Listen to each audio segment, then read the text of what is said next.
চলে আসলাম তোমাদের কাছে। তো শুভ সন্ধ্যা, সবাইকে প্রণাম জানাই। আর কি করছো আশা করে দেখতে পাচ্ছি আমি চলে আসলাম তোমাদের কাছে।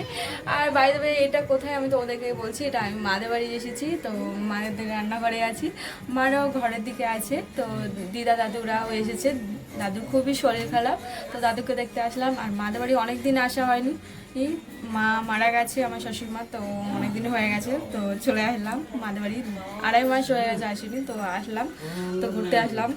তো বাবা কাজে গেছিলো, বাবাও কাজ দিয়ে আসলো, তো সবাইকে দেখাবো এক করে।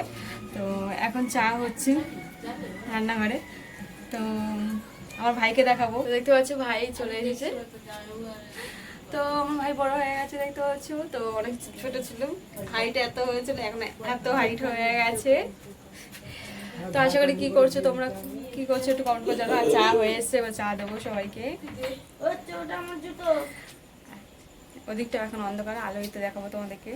তো আমি একদিনের জন্য এসেছি, সকালে এসেছি। তো এখন কালকে সকালে আবার চলে যাবো, যেহেতু আজ রবিবার, দাদাভাই ছুটি। তো কালকে আবার সোমবার, কালকে কাজ, তো কালকে দাদাভাই আবার গিয়ে কাজ ধরবে। তো এখন ওইদিকে লাইট জ্বালা হয়নি, মারা বসে আছে এখন অন্ধকার। এদিকে লাইট জ্বালিয়েছি, চা হয়ে গেছে, ফুটে গেছে। তো দেখতে পাচ্ছি এইদিকে ঘর, আর এটা রান্নাঘর। তো টাটা, পরে ভিডিওতে দেখাবে।